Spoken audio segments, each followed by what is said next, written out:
안녕하세요. 저는 경희대학교 이향숙입니다. 먼저 2021년 대한예방한의학회 충기학술대회에 구두 발표를 할 기회를 주셔서 감사합니다. 저는 오늘 여러분들과 한의계 개원의 중심 연구망의 가능성에 대해서 이야기를 나누고자 합니다. 개원의 중심 연구망은 Practice Based Research Network이라고 PBRN이라고 하는 개념인데요. 쭉 나가면서 한번 살펴보도록 하겠습니다. 차례는 일단 PBRN에 대해서 소개를 드리고요. 그리고 그 PBRN에서 이루어진 연구들, 그리고 PBRN들 어떻게 운영되고 있는지 그런 이야기들을 드릴 거고요. 마지막으로는 한의계에서 PBRN을 론칭하기 전에 저희가 사전에 조사한 연구가 있는데 그 결과를 말씀드리면서 어떤 가능성이나 전망 이런 거에 대해서 말씀드리고 마무리하도록 하겠습니다. Why Practice-Based Research Network? 그래서 왜 개원의 중심 연구망인가? 라고 제목을 붙여봤는데요. 여러분들 아시다시피 근거 중심 의료, Evidence-Based Practice라고 하면은 우리가 알고 있는 연구 근거가 있고 그리고 임상의가 갖고 있는 전문적인 기술이 있습니다. 그리고 여기에 환자가 개개인이 가지고 있는 독특한 그런 가치나 어떤 특정한 상황 같은 것들을 잘 인테그레이션, 통합해서 진료를 하는 것이 근거 중심 의료, Evidence-Based Practice라고 할 수 있겠습니다. 근데 그 EBP에서 말하는 이 Best Research Evidence, 최상의 근거라는 것은 정의를 내리기를 타당성 있고 임상적으로 의미 있는 연구에서 나온 근거를 이야기합니다. 그러면 모든 연구가 사실 타당하고 임상적으로 의미가 있는 연구는 아니거든요. 그래서 이렇게 정의를 해놨고요. 특히 기초의학 연구, 베이직 그런 랩에서 나온, 실험실에서 나온 연구보다는 그거보다는 patient centered, 환자 중심의 클리니컬 리서치에서 나오는 에비던스를 이야기합니다. 그리고 여기에서 나오는 근거들이 어떤 diagnostic test나 prognostic marker 그런 것들의 파워라든지 치료나 재활이나 예방 그런 요법이 갖는 효능 그리고 안전성에 관한 그런 연구에서 나온 근거를 best research evidence라고 할 수 있겠습니다. 그래서 여러분들이 익히 보셨을 것 같지만 evidence-based medicine에서는 임상의가 의사결정을 할 때 그 의사결정을 위한 그런 evidence hierarchy, 근거 서열을 상정을 하고 있는데요. 보시다시피 바닥에는 전문가 의견이라든지 세포실험이나 동물연구 등에서 나온 결과들이 있고요. 위로 올라가면은 무작위배정 비교 임상연구에서 나온 결과나 아니면 메타 분석이나 체계적 문헌 고찰에서 나온 근거들이 위치를 하고 있습니다. 그러면 이 evidence hierarchy가 의미하는 것은 중요한 것은 위에 있는 연구 설계일수록 인과관계를 분명하게 말할 수 있는 연구 설계이고 아래로 간 연구, 아래에 있는 그 연구 설계는 인과관계를 말하기가 위에 있는 것보다는 그런 연관성이 약한 그런 연구 설계라고 할 수가 있겠습니다. 그래서 우리가 그 에비던스 하이라키 위에 있는 상부를 차지하는 무작위배정 비교 임상 연구나 메타 분석에서 나온 근거를 보다 신뢰하게 되는 것이죠. 그런데 임상의로서 여러분들이 매일매일 환자를 볼 때 필요한 근거가 전부 다 메타 분석이나 무작위배정 비교 임상 연구에서 나오던가요? 아니죠.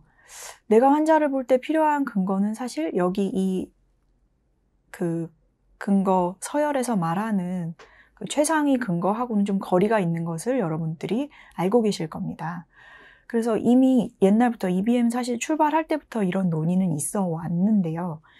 그 임상 연구의 역설, 패러독스라고 하면은 그게 어떤 치료가 효과가 있는지를 평가하는 데는 가장 좋은 방법이지만 그 치료가 누구한테 제일 좋을 것인가, 누가 그 치료로 인해서 병이 나을 것인가를 평가하는 데는 무조건 제일 가장 나쁜 방법이다라고 이미 이야기를 하고 있습니다. 그래서 사실 패러독스죠, 진짜로. 그래서 근거 중심 의학에서 말하는 최상위에 있는 그 근거와 그리고 개원의로서 필요로 하는 근거 사이에는 갭이 있습니다. 그래서 그 차이를, 그 갭을 메꾸는 것이 대단히 중요한데요. 그래서 대부분의 개원의들은 1차 의료에 종사하고 있지 않습니까? 그래서 1차 의료에서 필요한 근거가 무엇인가를 생각을 해보면은 우리가 그 답에, 그 갭을 어떻게 메꿀 수 있는지 답에 접근할 수 있을 것 같습니다. 1차 의료, 흔히 요즘에 한의사들이 1차 의료의 1차 의료이라고 얘기를 하는데 저는 거기에 대해서는 약간 사실은 회의적입니다. 왜냐하면은 한번 보시면 1차 의료라는 게 건강을 위해서 가장 먼저 환자가 대하는 보건의료를 1차 의료라고 정의하거든요. 그러면 건강에 무언가 문제가 생겼을 때 가장 먼저 한의사를 보러 오는가? 그렇다면은 한의사는 1차 의료가 맞겠죠. 환자의 가족과 지역사회를 잘 알고 있는 주치의가 환자-의사 관계를 잘 지속을 하면서 보건의료 리소스를 모으고 알맞게 잘 조정하고 배분하고 해서 주민에게 흔한 건강 문제를 해결하는 분야가 1차 의료 분야입니다. 그래서 이 기능을 효과적으로 수행하기 위해서는 여러 분야의 보건의료인들이 같이 협력을 해야 되고 또 환자들의 참여도 필요하다고 할 수 있겠습니다. 그러면 1차 의료 연구가 결국에는 1차 의료를 효과적으로 수행할 수 있게 하는 연구잖아요. 근데 이 1차 의료 연구 분야의 특성이라고 한다면 다른 전문 분야, 스페셜티 그 분야에서는 거의 다루지 않는 문제를 다루고 있고요. 급성 질환은 비교적 적고 만성 질환이 아무래도 많겠죠. 그리고 한 가지 질병만 있는 환자는 거의 잘 못 보죠. 대부분 여러 가지 질병을 동시에 가지고 있는 경우가 많습니다. 그리고 1차 의료를 방문하는 환자는 처음부터 딱 명확하게 진단이 나와 있는 경우가 잘 없죠. 그래서 기존에 진단이 정해져 있고 거기서 그 세팅에서 임상시험을 거쳐서 나온 결과를, 연구 결과를 바로 적용하기가 어려운 경우가 많습니다. 그래서 연구 결과를 1차 의료에 적용을 하려면 결국에는 3차 기관이나 이런 데서 나온 근거가 아닌 1차 의료 환경에서 연구를 시행하고 결과를 적용하는 것이 반드시 필요하다고 할 수 있겠습니다. 1차 의료 연구는 중개 연구의 성격을 띠고 있고요. 그 임상에 그 연구 결과를 효율적으로 적용할 수 있고 그런 데이터를 대규모로 모을 수 있기 때문에 기간이 단축이 되죠. 그리고 다른 연구보다 실제 임상에 쉽게 적용할 가능성이 높습니다. 그리고 환자의 실질적인 그런 요구에 답하는 그런 연구가 많죠. 그래서 1차 의료 연구를 활성화하려면 1차 의료 연구 체계를 강화하려면 직접 1차 의료에 종사하고 있는 사람들, 즉 개원의, 임상의들의 적극적인 참여가 필수적이라고 하겠습니다. 그러면 이 시간이 없는 바쁜 개원의들을 어떻게 연구에 참여시켜서, 그죠? 그 사람들이 필요로 하는 근거를 만들어낼 수 있을까? 이게 참 연구자로서는 숙제거든요. 여러 가지 방법들이 있겠지만 저희의 연구 사례를 하나 말씀을 드리고자 합니다. 저희가 한의원 기반으로 대규모로 전향적인 설문 연구를 수행한 적이 있었습니다. 그래서 한의사들이 가장 흔하게 하는 치료가, 가장 많이 하는 치료가 침치료인데 침구치료가 얼마나 안전한지, 외국에는 그런 대규모 데이터들이 많은데 우리나라에는 아직 없어서 그때 이 연구를 수행을 하게 되었고, 침구치료의 이상 반응을 조사해서 그 빈도나 심각도나 인과성 이런 것들을 조사하고자 하였어요. 그래서 온라인으로 설문을 받을 수 있도록 마련을 하였고요. 몇 건이나 모아야지 이게 연구가, 그 질문에 답할 수 있는 연구가 될까라고 했을 때 시옴스에서 제시한 기준이 있는데 10,000건당 한 번 일어나는 그런 이상 반응을 잘 95% 신뢰를 가지고 이거를 디텍트 하려면, 찾아내려면은 3만 건 정도의 데이터를 모으면 된다는 기준에 맞춰서 저희가 3만 건 이상의 데이터를 모으게 되었습니다. 이 중에 여기서 이제 기준이 되는 거는 10,000번에 한 번 정도 일어나는 기흉을 기준으로 했습니다. 그래서 카드 뉴스도 한의사들한테 배포하고요. 연구에 참여해 주십사 하고, 또 한의신문, 민족의학신문에도 광고를 내고요. 또 SNS로 통해서도 또 여러 가지 방법으로 홍보를 했습니다. 연구 참여자를 모집한 거죠. 그래서 참여해 주시는 분들께는 문자나 이메일로 데이터 입력을 잘 해주십시오. 부탁을 드리고 리마인더도 드리고, 그리고 이렇게 이상 반응이 없는 케이스만 골라서 입력을 하면 안 되잖아요. 그래서 3에서 5일 정도 연속해서 모든 환자의 데이터를 입력해 주십시오. 침 치료한 환자들의 데이터를 그렇게 말씀을 드렸고, 데이터를 철저하게 조작할 수 없게 저희가 잘 보완을 했고요. 그리고 참여 한의사들한테 어떻게 하면은 이 연구에 참여하실 수 있도록 동기부여를 할 수 있을까, 이게 굉장히 고민이었어요. 그래서 금전적으로 보상하는 거는 사실 개원이들한테 별로 의미가 없을 것 같기도 하고, 어쨌든 위촉장도 드리고 여러 가지 방법을 사용하긴 했습니다. 금전적인 보상도 연구비가 허용하는 범위 내에서 해드렸고요. 결과를 보시면 지금 여기서는 이제 침구치료 부작용 결과를 말씀드리는 게 메인이 아니라 임상의가 참여하는 연구를 진행하기가 얼마나 어려운지를 말씀을 드리고 싶습니다. 그래서 한의사협회에서 이메일이나 문자로 참여해 주십시오, 연구에 참여해 주십시오, 이렇게 홍보하는 홍보를 부탁을 드릴 수가 있거든요. 근데 저희가 이제 18,500명쯤에게 연락을 드렸는데, 홍보를 했는데, 그 중에 221분이 37,490건의 침구치료 데이터를 입력을 해주셨어요. 이분들한테는 진짜 너무 감사하고요.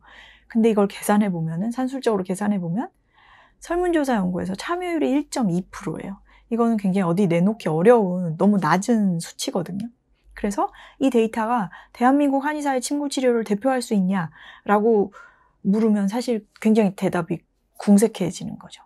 여기 참여해 주신 분들을 보면은 임상 경력은 5년 미만인 분들이 53% 정도 됐어요. 이거는 이제 그때 공보위 분들이 적극적으로 참여를 많이 해주셔서 그렇습니다. 그분들께 정말 특별히 감사를 드리고, 그래서 실제로 한의원이 제일 물론 많기는 하지만 보건소 데이터가 비율이 높고요. 그리고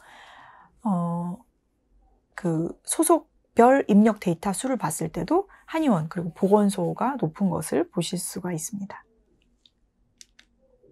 그래서 주요 결과를 요약하자면 어쨌든 빈도는 12.7% 정도에서 이상 반응이 나타나는데, 가장 흔한 이상 반응은 출혈이나 침 맞은 부위가 아프거나 이제 멍이 들거나 뭐 이런 거죠.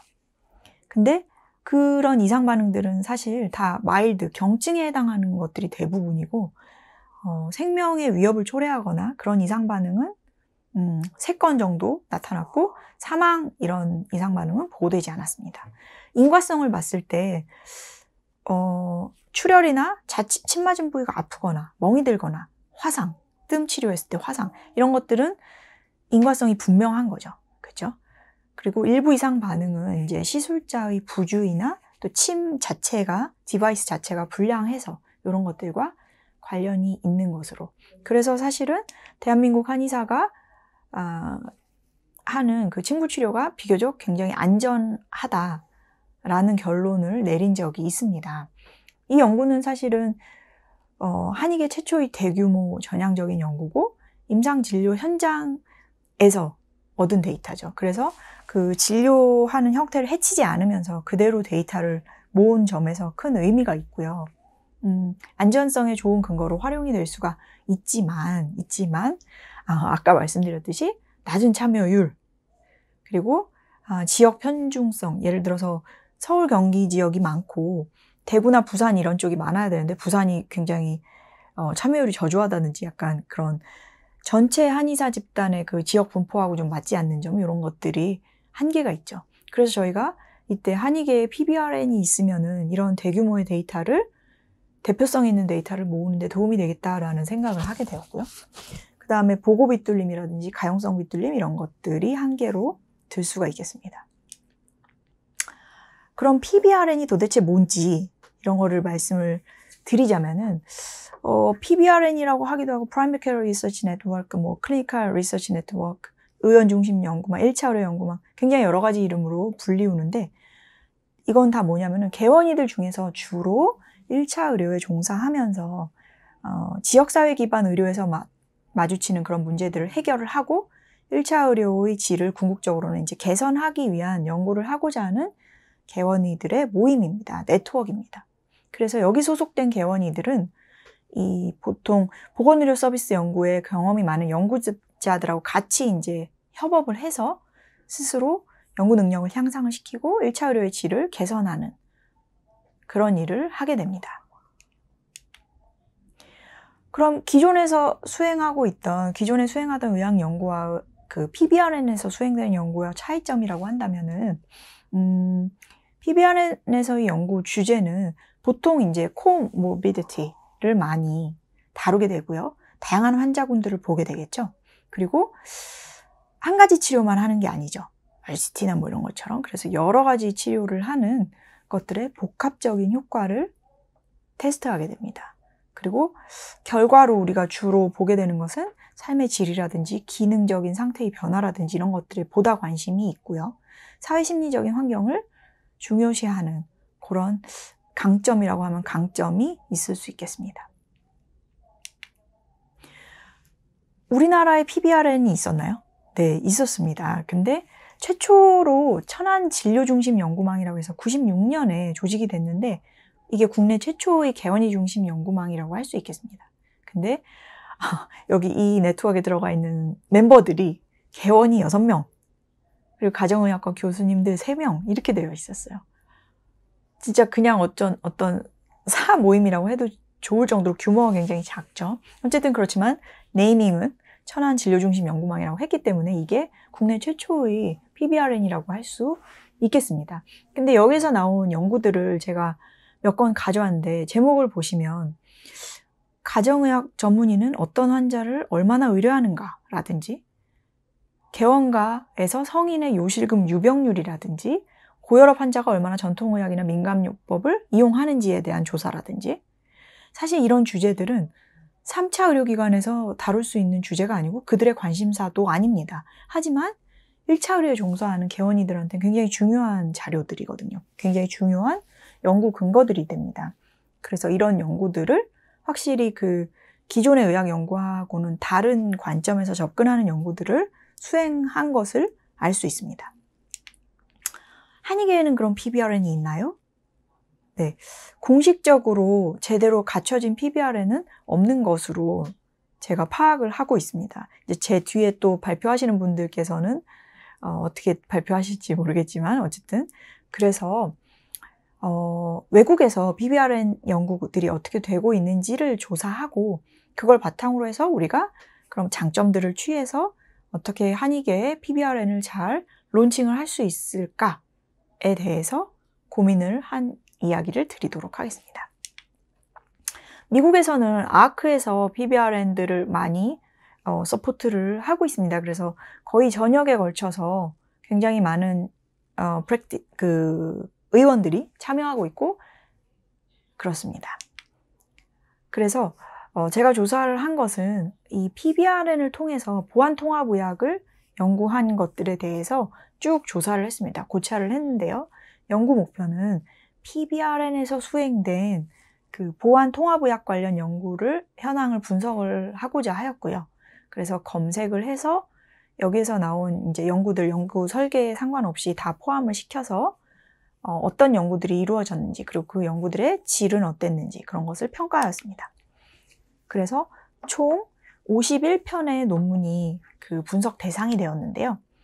일단 이 51편의 연구들이 수행된 그 PBRN들을 보면은 총 12개의 Can Focused PBRN이 있었는데요. 보안대체의학 위주의 PBRN들이 있었는데요. 미국하고 카나다에 이렇게 PBRN들이 있었고 그리고 호주에 4개의 PBRN이 있었습니다. 그래서 여기에서 수행된 연구들을 보면은 주로 카이로프랙터 대상이라든지 오스티오패시 하는 사람들, 통합의학 전문의, 아니면 보안대체의학 요법사들, 마사지사 이런 사람들을 대상으로 하는 PBRN들이 12개가 있었고요. PBRN 멤버 수는 19명짜리 PBRN부터 3,500명까지 굉장히 다양했습니다. 그리고 이 PBRN을 운영하기 위한 연구비는 예를 들어서 카이로프랙터를 양성하는 대학이라든지 카이로프랙터 협회라든지 또는 이제 체리티, 비영리단체 이런 데서 서포트를 받아서 연구를 진행하고 있는 것으로 조사되었습니다. 연구 설계는 굉장히 다양했는데요. 일단 설문조사 연구가 제일 많았고 대부분을 차지했고요. 그리고 후향적인 차트 리뷰라든지 전향적인 관찰 연구들, 다양한 연구 설계들을 이용해서 연구를 하고 있었습니다. 연구 주제는 아무래도 Health Services Research, 보건 서비스 연구들이 많았고요. 그 다음에 이 보안 통합의학의 진료나 중재의 효과나 안전성에 관한 연구들, 그리고 이 PBRN 세팅에서 어떤 설문조사 도구라든지 중재라든지 이렇게 그런 것들이 얼마나 feasible한지, 실행 가능성에 대해서 조사한 그런 연구들이었습니다. 결과를 정리를 해보면은 여기서 나온 연구들이 82.4%가 최근 10년 이내에 다 발표된 것들이거든요. 그래서 보안 통합의학에 대한 그런 관심이 굉장히 빨리 증가를 하고 있음을 알 수 있었고, 또 여기에서도 임상 실제하고 필요로 하는 연구 근거 사이에 갭을 메꾸려는 그런 노력이 활발하다는 것을 알 수 있었습니다. 설문조사 연구가 대부분을 차지했고, 그리고 미국, 호주, 캐나다 기반의 12개의 CanFocus PBRN에서 수행된 연구들 중에서 특히 거의 절반가량이 호주에 기반한 4개의 PBRN에서 수행이 된 것을 알 수 있었습니다. 그래서 진료 기반 연구의 중요성이나 이런 장점들을 고려를 해볼 때 이 PBRN은 보안 통합의학 그리고 한의학을 포함하는 진료 기반 연구에 유용한 플랫폼을 제공한다라고 저희가 결론을 내렸습니다. 그럼 연구 사례를 몇 개 보여드리면 에이콘이라고 이제 호주의 카이로프랙터의 43%가 참여하고 있는 대규모의 PBRN인데요. 여기에서 이제 온라인 및 우편 설문조사를 통해서 봤을 때 여기서 설문조사인데 응답률이 43%가량 되죠. 굉장히 높은 편입니다. 그래서 이 카이로프랙터들의 인구학적인 특징이라든지 진료상의 통계 자료를 제시한 논문들이 있었고요.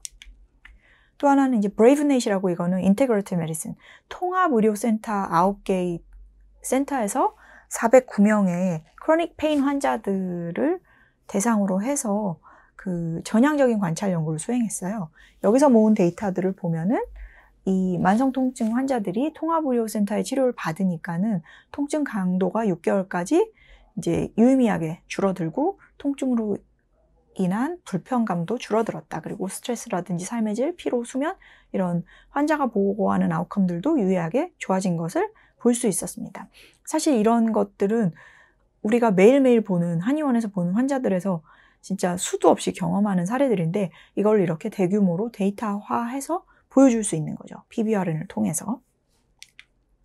그리고 두터치넷이라고 오스티오파스 PBRN인데요. 후향적인 의무기록 분석을 한 것과 전향적인 관찰 연구한 것들을 같이 보고를 한 논문도 있었습니다.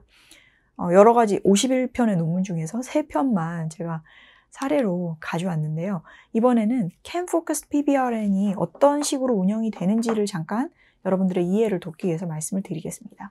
PRAC이라고 Practitioner Research and Collaboration Initiative라고 호주에 있는 보안대체의학 요법사들의 PBRN입니다. 근데 이제 여기서 이제 홍보하기로는 세계에서 가장 큰 Complementary Healthcare PBRN이다, 이렇게 광고를 하고 있습니다. 그래서 여러분들이 앞에서 들으셨던 에이미가 이 프라키를 운영을 하고 있죠. 근데 프라키는 어떻게 운영이 되냐면은 일단 요법사가 데이터베이스에 등록을 하고요. 여기에서 이제 연구자와 함께 궁금해하는 연구 질문을 만들어서 이 EOI를 제출을 하면은 이 스티어링 커미티에서 이거를 심사를 해서 이제 서브 스터디로 발생을 시키고 그 연구에 참여할 사람들을 이제 이 멤버들한테 초대장을 보내서 이 연구에 관심이 있거나 할 수 있는 사람은 이제 참여를 하게 되는 거죠. 자의에 의해서 자발적으로. 그래서 이런 서브 스터디들이 굉장히 여러 편들이 진행이 되고 있습니다. 그래서 이 PBRN에서는 이제 멤버십도 주고, 그 다음에 이제 브랜딩이라든지 서브 스터디들을 발생을 시킨다든지, 보수교육 점수를 준다든지, 홍보 대사로 위촉을 한다든지, 여러 가지 논문을 쓴다든지, 여러 가지 다양한 일들을 하고 있습니다. 그래서 뭐 페이스북이나 이런 SNS 활동, 뭐 홍보대사, 한의원에 걸 수 있는 서티피케이트라든지 스티커라든지 차량에 붙이는 스티커, 뭐 여러 가지 굉장히 정말 할 수 있는 것들은 다 하고 있죠. 그리고 보수교육 점수도 주고요. 또 유튜브에 이렇게 홍보대사들 동영상도 올리고, 그리고 수십 편, 거의 수백 편의 또 서브스터디들 논문들을 내고 있습니다. 자, 그러면 이런 PBRN을 한익에 론칭을 하려면 어떤 점들을 고려를 해서 론칭을 하면 좋을까 고민을 해봤는데요. 그래서 그 론칭을 하기 전에 저희가 설문조사를 했습니다. 개원이들 대상으로. 한익에는 개원이 위주고, 그래서 아까 말씀드렸듯이 그 연구 근거가 그 3차 기관에서 발생하는 근거하고 1차 의료에 종사하는 개원이가 필요로 하는 연구 근거하고 갭이 있잖아요. 그 갭을 메꾸기 위해서 개원이가 필요로 하는 근거를 직접 마련을 해야 될 필요가 있고요. 그리고 또 이런 PBRN 연구가 아직 그 보완대체의학 쪽에서는 많이 이루어지지 않고 있기 때문에 우리가 이 우위를 선점할 수 있는 기회다, 뭐 이런 점도 들 수가 있겠습니다. 그래서 본 조사 연구에서는 한익의 PBRN의 모델 및 실행 가능성을 탐색하고 설립 방향을 제시하고자 수행되었습니다. 그래서 설문지를 개발하고 그 한익의 커뮤니티를 IRB를 통과하고 한익의 커뮤니티 메디스트림 포함해서 커뮤니티를 통해서 설문지를 배포를 했고, 실제로 1000명 가까운 개원이들께서 응답을 해주셨습니다. 그 결과를 말씀을 드릴게요. 남녀 비율은 이 정도로 되었고요. 보면은 지금 30, 40대가 굉장히 응답률이 높죠. 원래 한익의 전체 한의사 비율은 50대 이상이 제일 높습니다. 근데 이제 아무래도 온라인 설문조사이다 보니까는 30대 비율이 특히 높은 것으로 나타난 것 같고요. 지역 분포를 보면 서울, 경기가 거의 50% 이상을 차지하고 있죠. 그리고 순차적으로 부산, 대구, 전북 이런 순으로 응답을 해주셨는데, 이거는 전체 그 한의사의 지역 분포하고도 거의 비슷하게 가는 것으로 파악이 됩니다. 그리고 응답해 주신 분들은 평균 임상 경력이 한 10.3년 정도 되는 것으로 조사되었습니다. 학위도 석박사 하신 분들도 굉장히 거의 절반 가까이 되는 것으로 나타났고요. 일반 한의원에 계신 분들이 아무래도 제일 많이 응답을 해주셨고, 또 한방병원에 계신 분들도 많이 응답을 해주셨습니다. 연구 결과를 보시면은 그 연구 근거에 대해서 한의사들이 어떻게 생각을 하고 있는지, 그렇죠? 그런 질문을 드렸을 때 연구 근거가 환자한테 이렇게 설명하고 티칭하고 하는 데 도움이 된다라고 말씀하신 분들이 굉장히 많았어요. 그래서 이해시키는 데 도움이 된다, 동의하거나 매우 동의한다라고 말씀하신 분들이 거의 90% 가까이 됐죠. 그리고 이 연구 근거가 다른 직종의 의료인이나 보건당국 종사자들에게 한의학의 유용성을 이해시키는 데 유용하다, 이것도 거의 90% 가까이 동의하는 것으로 말씀을 해주셨어요. 그리고 연구 근거가 한의학의 전문성을 개발하는 것과도 굉장히 관련이 있다고 말씀을 해주셨는데, 기존의 연구들이 그러면 당신의 진료에는 얼마나 도움이 되었습니까? 라고 물었을 때는 그렇게 많이 한 절반 정도? 네, 절반 정도가 큰 도움이 되거나 다소 도움이 되었다라고 말씀을 해주신 것 같아요. 그래서 여기서도 역시 그 1차 의료에 종사하는 개원이들이 필요로 하는 연구 근거하고 기존의 연구 근거와의 갭이 있음을 보여주고 있습니다.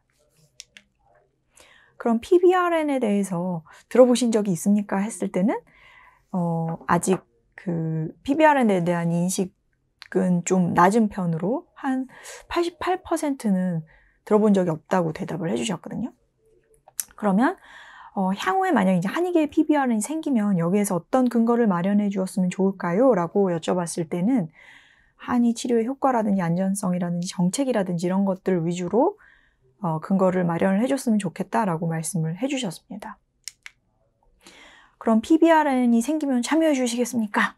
라고 여쭤봤을 때는 64.4%가 참여하겠다라고 말씀을 해주셨는데, 잘 모르겠다라든지 아니요라고 대답하신 분들은 이제 대부분 PBRN이 뭔지 잘 모른다거나 나는 시간이 없다라든지 관심이 없다든지 뭐 이런 의견들로 모르겠거나 아니요라고 대답을 해주신 것 같습니다. 그럼 PBRN에 내가 참여할지 말지 결정하는데 중요한 건 뭐냐라고 여쭤봤을 때는 이 PBRN에서 제공하는 데이터의 종류나 수준 이런 것들이 굉장히 중요하다고 답변을 해주셨고요. 그리고 회원을 대상으로 제공하는 강의의 종류나 수준 그리고 보수교육 평점을 인정해달라 이런 것들이 중요하다고 말씀을 해주셨어요. 그러면 만약에 PBRN에 참여를 하게 되면 일주일에 몇 시간 정도 여기에 할애를 하실 수 있을까요? 여쭤봤을 때는 1시간에서 3시간 정도 할애가 가능하다고 말씀하신 분들이 55.4% 정도 되었습니다. 그 연령별로 혹시 또 차이가 있는지 저희가 여러 가지로 분석을 해봤는데 크게 차이가 있는 것들은 없었고 보면은 이제 50대 이상인 분들은 선배나 동료나 전문가들한테 뭐 임상적으로 뭔가 문제가 생겼을 때 물어보는 거가 이제 그 아래에 있는 한의사들보다는 비율이 유의하게 낮은 편이었고요. 또 한의사 커뮤니티를 찾아보는 비율도 낮았고 연구 논문을 찾아보는 비율은 아무래도 20대, 30대 한의사들에서 높은 것으로 분석이 되었습니다. 정리하자면은 한의계에서 수행된 설문조사 중에서 이 연구가 굉장히 규모가 큰 편인데요. 936명이 답변을 해주셨기 때문에. 그리고 이제 응답자 그런 연령대라든지 지역 분포 이런 것도 전체 한의사 집단하고 굉장히 유사한 거로 그러면 이제 이 데이터가 대표성을 띠는 데이터가 되는 거죠. 다만 이제 온라인 설문조사다 보니까 아무래도 30대 비율이 조금 높은 점이 있습니다. PBRN에 대한 인식이 비교적 낮았는데 PBRN이 아직 뭔지 잘 모르겠다 이런 분들이 많았는데 그래서 이거를 위해서 좀 이해를 더 시키고 참여를 독려할 수 있는 그런 홍보 수단이 꼭 필요하겠다라는 생각을 하게 되었고요. 만약에 참여 의사를 보인 분들이 그래도 64%가 넘었기 때문에 잘 홍보를 하고 인식을 제고를 잘 하면은 보다 많은 개원이들이 참여할 수 있을 것으로 생각이 됩니다. 그리고 여기에서 이제 그 개원인들이 PBRN이 생겼을 때 원하는 다양한 그런 요구사항들이 있었잖아요. 그래서 개원이들이 참여를 원하는 방식하고 원하는 것에 대해서 잘 이해하고 그거에 맞게 PBRN을 설계하는 것이 중요하겠다라는 생각을 했습니다. 그래서 본 연구는 앞으로 향후에 한의계에 PBRN이 론칭이 된다면은 그 설계를 할 때에 필요한 기초 정보를 제공할 수 있을 것으로 생각합니다. 자, 이게 거의 마지막 슬라이드인 것 같은데요. 한의계 PBRN의 전망과 제안이라고 이름을 붙여봤는데요. PBRN은 대규모의 연구비나 시설 없이 연구자와 개원을 연결을 해서 진료 기반 연구를 수행할 수 있는 좋은 연구 방법론이라고 할 수 있겠습니다. 그리고 이를 통해서 전체적으로 한의계 연구 역량을 강화할 수 있고요. 개원과는 또 연구 역량을 강화하는 것보다도 더더욱 진료의 질을 제고할 수 있는 그런 장점이 있을 수 있겠습니다. 그리고 PBRN 모델 중에서 그 호주 PBRN들에서 많이 하고 있는 서브스터디 모델이 저희 한의계에는 맞을 것 같아요. 왜냐하면은 이 서브스터디 모델은 개원가가 사실 되게 버라이어티하지 않습니까? 그런데 이 개원이들의 요구나 그 급변하는 의료 환경 변화에 대응이 굉장히 플렉서블하게 가능하고요. 이 레지스트리 모델에 비해서 확장성이나 유연성, 레지스트리 모델은 어떤 스페시픽한 그 질환이 있는 환자들을 대상으로 DB를 구축하는 것이기 때문에 이 서브스터디 모델이 훨씬 확장성이나 유연성이 좋다고 볼 수 있겠습니다. 그리고 아까 그 앞에서 보셨다시피 굉장히 다양한 연구 설계를 이용해서 PBRN에서 연구를 수행을 할 수가 있고요. 더 나아가서는 이제 지역사회 기반 참여 연구의 구성원인 환자들 그리고 보건의료 담당자들과 협업을 해서 PBRN을 확장할 수 있는 가능성도 제시해 볼 수 있겠습니다. 중요한 것은 개원이들을 어떻게 많이 참여시킬까인데요. 연구를 간단하게 디자인하고 설문지도 간단하게 만들어야 되고 데이터도 짧게 모아야 될 것 같고요.